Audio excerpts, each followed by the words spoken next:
నమస్తే, welcome to Disha TV. Telangana రాజకీయాల్లో ఇప్పుడు ఒకే వార్త తీవ్ర చర్చనీయాంశంగా మారింది. అదేంటంటే మంత్రివర్గం నుంచి కొండా సురేఖను తొలగించిన తర్వాత ఆ ఖాళీ అయిన స్థానాన్ని ఎవరికి కట్టబెట్టబోతున్నారు, ఆ రేసులో ఉన్నదెవరు, కాంగ్రెస్ అధిష్టానం వేస్తున్న వ్యూహాలేంటి, ఈ విషయాలపైనే ఇప్పుడు రాష్ట్రమంతా కూడా రాష్ట్ర రాజకీయాల్లో జోరుగా చర్చ సాగుతున్నటువంటి అంశం. అసలు ఈ వార్తకు సంబంధించినటువంటి పూర్తి వివరాలేంటో ఇప్పుడు క్షుణ్ణంగా పరిశీలిద్దాం.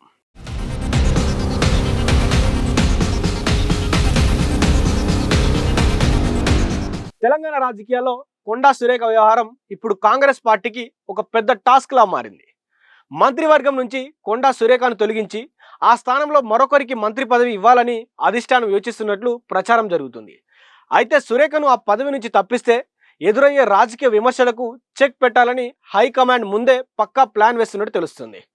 ఒకవేళ ఆమెను తీసేస్తే బీసీ వర్గానికి మరియు మహిళా సామాజిక వర్గానికి అన్యాయం చేశారనే అపవాదం మూటగట్టుకోవాల్సి వస్తుందని పార్టీ పెద్దలు భావిస్తున్నారు. అందుకే ఈ విమర్శల నుంచి బయటపడడానికి ఒకేసారి ఇద్దరు బీసీ నేతలను క్యాబినెట్లోకి తీసుకోవాలని, అందులోనూ ఒక మహిళకు ఖచ్చితంగా అవకాశం ఇవ్వాలనే ఆలోచనలో అధిష్టానం ఉన్నట్లు సమాచారం వస్తుంది. ఇక ఈ రేసులో ఎవరెవరు ఉన్నారనే ఆసక్తికరమైన పేర్లు ఇప్పుడు తెరపైకి వస్తున్నాయి. ముఖ్యంగా మున్నూరు కాపు, పద్మశాలి సామాజిక వర్గాలకు చెందిన కీలక నేతల పేర్లు ఏఐసిసి పరిశీలిస్తున్నట్టు తెలుస్తుంది. ప్రస్తుతం ఎమ్మెల్యేలుగా ఉన్నటువంటి ఆది శ్రీనివాస్, దానం నాగేందర్, ఈయన మున్నూరు కాపు వర్గానికి చెందినటువంటి వ్యక్తి, జూబ్లీ హిల్స్, వీళ్ళిద్దరు కూడా మున్నూరు కాపు సామాజిక వర్గానికి సంబంధించినటువంటి వ్యక్తులు కాబట్టి. అలాగే మాజీ ఎమ్మెల్యే ఇరవర్తి అనిల్ ఎవరైతే ఉన్నారో ఈయన పద్మశాలి వర్గం నుంచి ఉన్నట్టు కాబట్టి ఈయన పేరు కూడా బలంగా వినిపిస్తుంది. అయితే దానం నాగేందర్ విషయంలో పార్టీ మార్పు లాంటి అంశాలు ఉండడంతో కొంత చర్చ జరుగుతుంది. ఇక మరోవైపు మంత్రివర్గంతో ప్రస్తుతం ఉన్నటువంటి సీతక్క కావచ్చు, కొండా సురేఖ కావచ్చు, ఇద్దరు మహిళలు మాత్రమే మంత్రులుగా ఉన్నారు. ఇప్పుడు సురేఖను తొలగిస్తే మహిళా ప్రాతినిధ్యం తగ్గిపోతుంది కాబట్టి బీసీ వర్గానికి చెందిన పురుషుడితో పాటు మరొక మహిళకు కూడా మంత్రి పదవి ఇవ్వాలనేది అధిష్టానం భావిస్తున్నట్టు తెలుస్తుంది. అయితే ఇక్కడే అసలు ట్విస్ట్ ఉంది. బీసీ వర్గాల నుంచి ప్రస్తుతానికి అసెంబ్లీలో మహిళా ఎమ్మెల్యేలు ఎవరు లేరు. దీంతో ఎమ్మెల్సీగా ఉన్న విజయశాంతి పేరు పరిశీలనకు వచ్చినట్లు తెలుస్తుంది.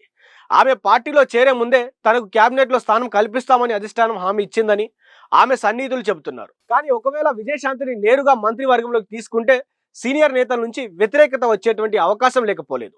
ఈ నేపథ్యంలోనే ఇతర బీసీ మహిళా నేతల పేర్లు కూడా పరిశీలనలో ఉన్నాయి. మున్నూరు కాపు వర్గానికి చెందిన ఆకుల లలిత, మహిళా కమిషన్ చైర్పర్సన్ అయినటువంటి విజయలక్ష్మి, అలాగే గౌడ సామాజిక వర్గానికి చెందినటువంటి నేరెళ్ల శారద, వీళ్ళ పేర్లు కూడా సీరియస్గా డిస్కషన్ నడుస్తున్నట్లు తెలుస్తుంది. ఇవే కాకుండా బీసీ కోటాలో ఎవరు ఊహించని కొత్త వ్యక్తులకు కూడా అవకాశం ఇచ్చే దిశగా ఏఐసిసి ఆలోచిస్తున్నట్లు సమాచారం అందుతుంది.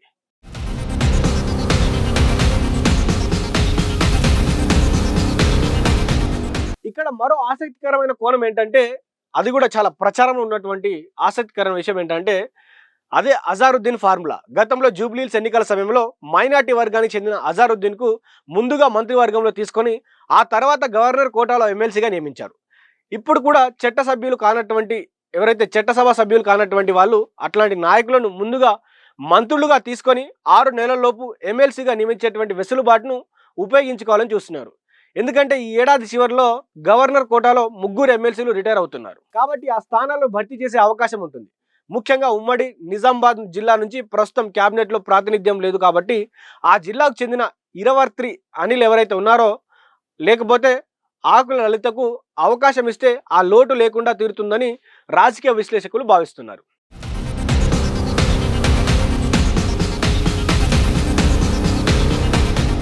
మరోవైపు సీనియర్ నేత కె కేశవరావు తన కూతురికి మంత్రి పదవి దక్కేలా తెర వెనుక తీవ్రంగా లాబింగ్ నడుపుతున్నట్టు తెలుస్తుంది. ఢిల్లీలోని సిడబ్ల్యూసి తనకు ఉన్నటువంటి పాత పరిచయాలను ఉపయోగించి ఆయన ప్రయత్నాలు చేస్తున్నారట. తనతో పాటు కాంగ్రెస్లో చేరిన కూతురు ప్రస్తుతం మహిళా కమిషన్ చైర్పర్సన్గా ఉన్న విజయలక్ష్మిని మంత్రివర్గంలోకి తీసుకోవాలని, అలా చేస్తే ఒకే దెబ్బతో మున్నూరు కాపు మరియు మహిళా కోట 2 భర్తీ అవుతాయని ఆయన అధిష్టానానికి వివరించినట్లు సమాచారం వినిపిస్తుంది.